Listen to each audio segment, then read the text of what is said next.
Okay, thank you. Good afternoon. How are you doing?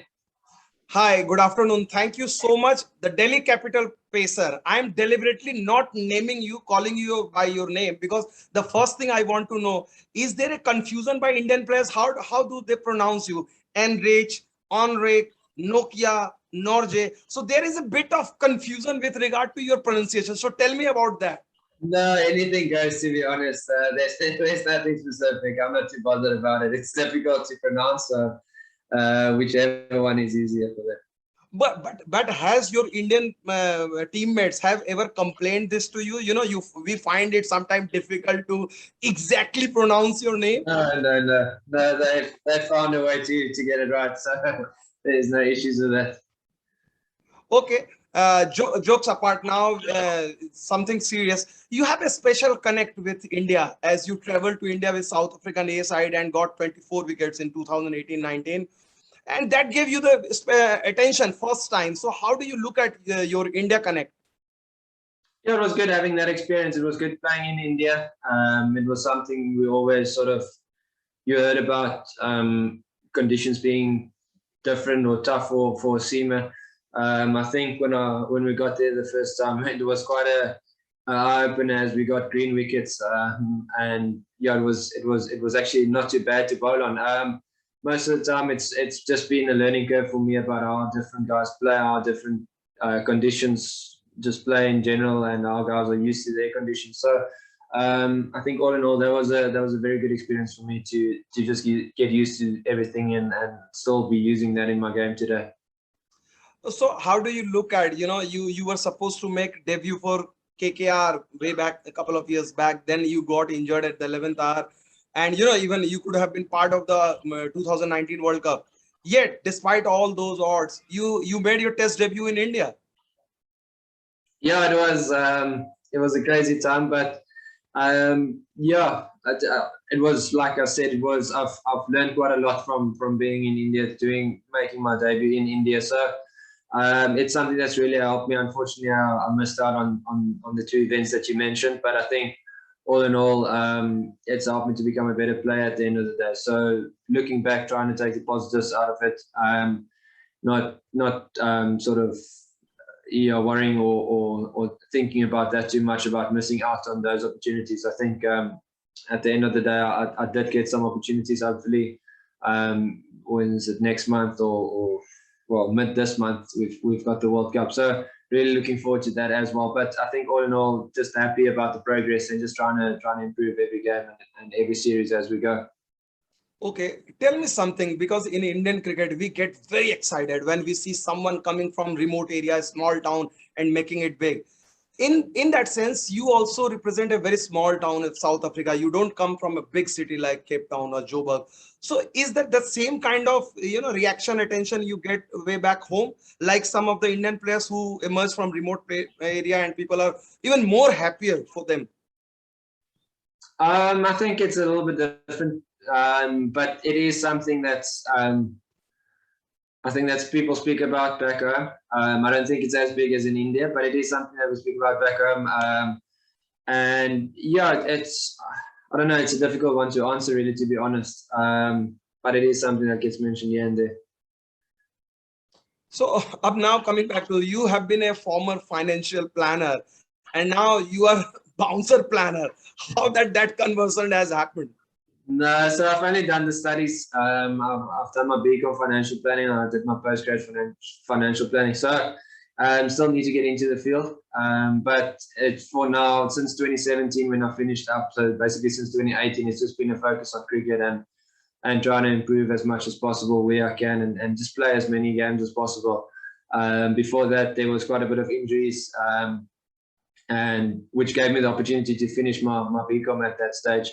And then luckily with the postgrad, it was quite flexible and also different times compared to normal everyday class. So it was really, I'm really happy that I could do it and that I could get through it. It's just about when and how I'm going to get into that again whenever that happens. But for now, it's just focusing on cricket. Okay, and now coming about talking about Delhi Capitals, the franchisee gave you a breakthrough, and what a dream debut you had in last year. when you got 22 wickets, everyone was talking about you, but you were slightly expensive, 8.39 your economy rate. But this time, obviously your work sample is slightly lesser this time around. You have just played 3 matches, 5 wickets, but economy rate has come down almost half, 4.35. How this transformation has come for you? Yeah, I think it's maybe the conditions have been a little bit different, but I think there's been a focus from my side as well as to how I want to go about things. So I've been playing a lot more T20 cricket in different conditions, which has really helped me as well. It's always nice to learn and to see how you go about things. It's easy to speak about things, but it's doing it and actually being in that situation is a bit different. So it's been really nice sort of having last year, understanding the conditions, knowing what's to expect. I think sort of not midway through, but after a few games last time, I spoke to 1 or 2 guys, and just about my lines and where I am and what they found easy compared to South Africa. It might be a little bit different. So I think I slowly but surely been sort of trying to work that out and where to be. I think my major thing is just my run up and my lines and everything where my energy is going to. So I think that's been a little bit different this season. That's been a slight improvement, especially for sub.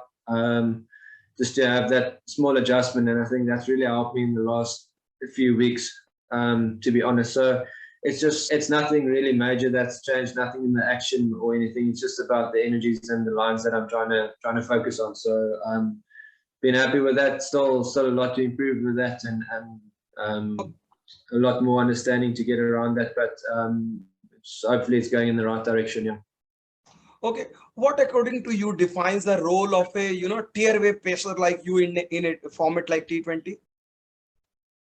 No, there's nothing really. It's you can be bowling 160 and getting it around, so it won't always help. But I think just to be able to have the ability to control, obviously try and get as close to the area that you want to, try and get as close to sort of the videos that you've been looking at or whatever the prep you've had, just to sort of put that into your game. It's a little bit different when you're training and when you're playing a game. So it's just about the small things. I think the basics. I always mention the basics.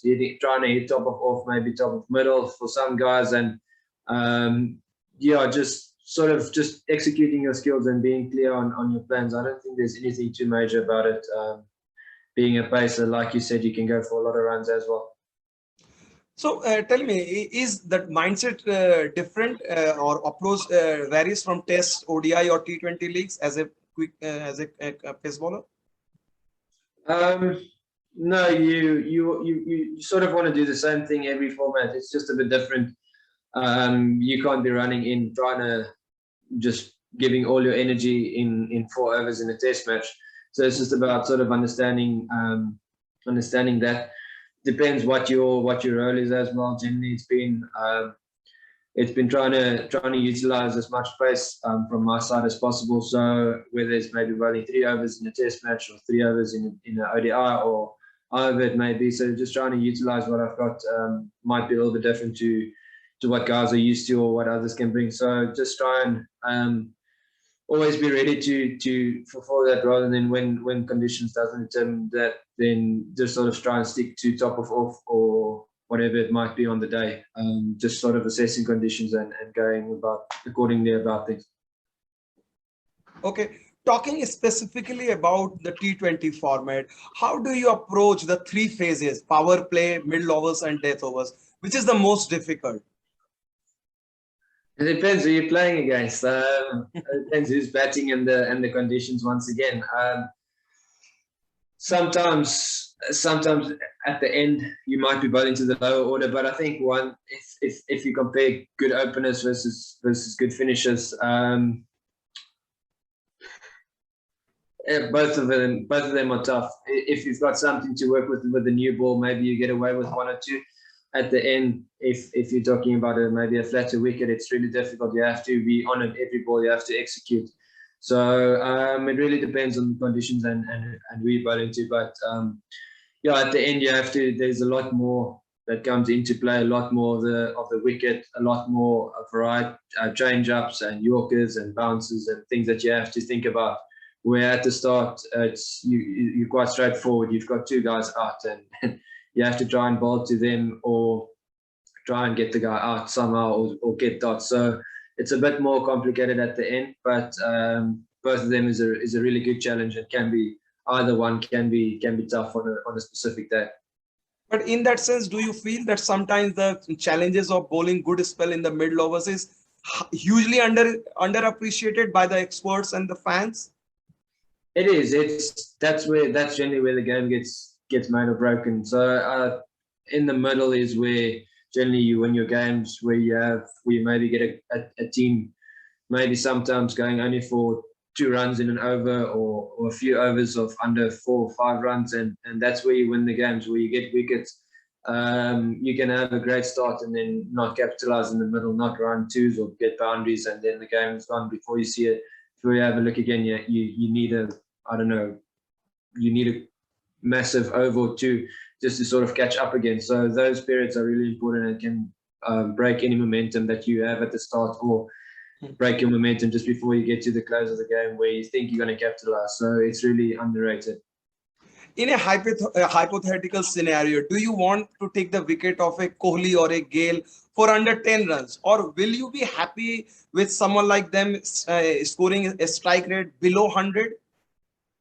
What would you prefer? It depends on the situation. It depends on the wicket. I don't think you'll have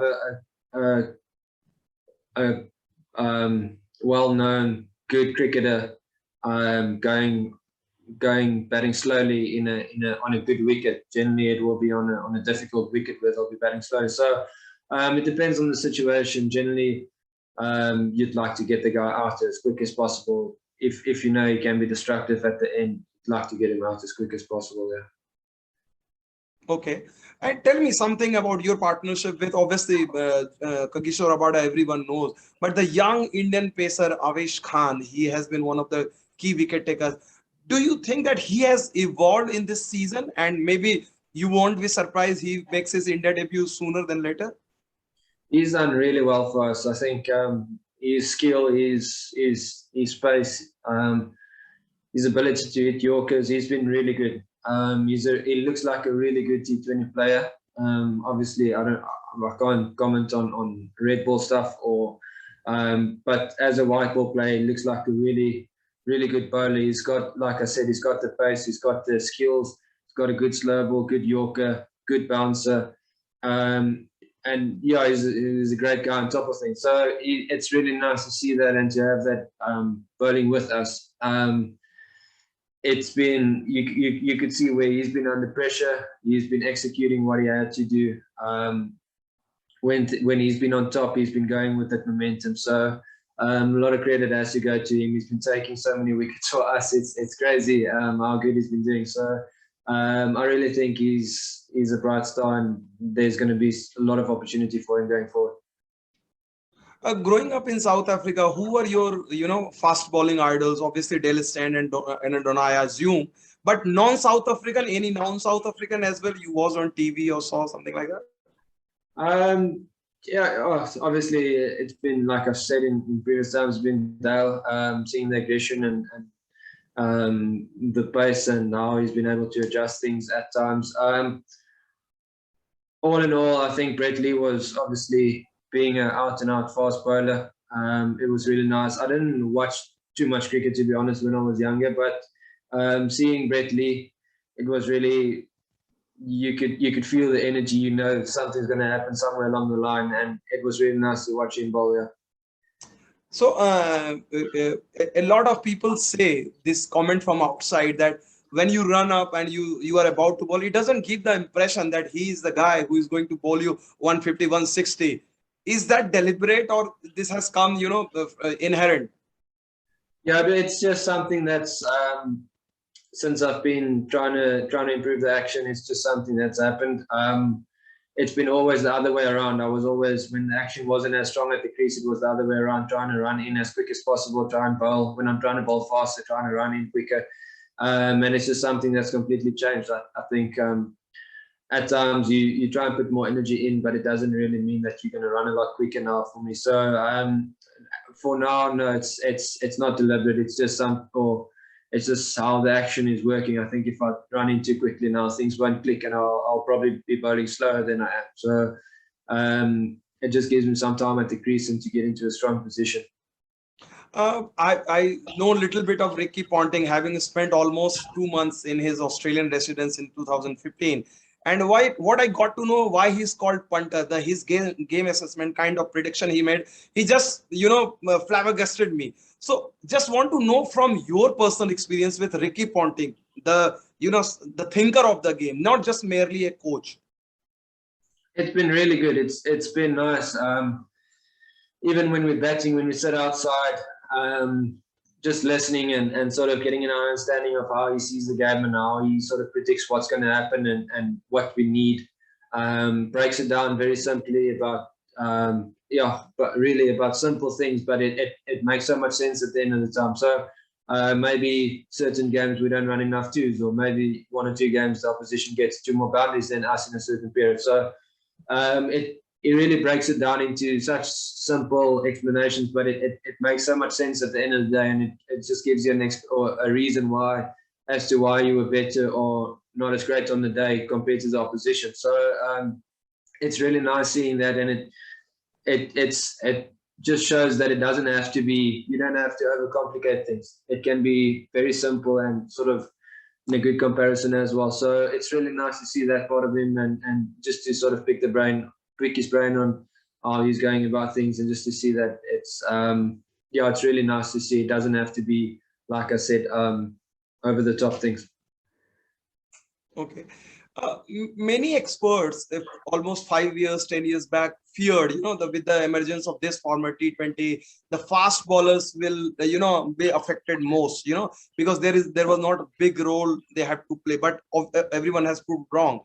But do you think that in a way, just because a fast bowler has to bowl 4 overs in T20 cricket, it has, enlarged the pool of the upcoming pacer, because now a fast bowler can think of, okay, I will not put a lot of effort, strain on my body. I will just concentrate on T20, bowl 4 good overs rather than 15, 20 overs and test cricket. Is that good, bad? How do you look at this kind of mindset? Obviously, it's opened up it's given opportunity to a lot of guys who probably who wouldn't have played Test cricket, who wouldn't have played a lot of red ball cricket. So it's maybe given them a more of an opportunity to sort of come out and bowl quick at stages. But I think all in all, the main format is still Test cricket, and I think a lot of focus still goes into Test cricket for most of the nations. So yes, T20 cricket, it might be a little bit easier on the body, but it's still, I think the intensity is so high. So when you really get to back T20 games, it really does take out a lot in the body, and like your energy goes down for a day or something. So it's not just as easy as coming in and just bowling the ball and that's it, 4 overs, and you go out and just have a great time. It does take some strain on the body, but obviously red ball cricket takes out a lot more.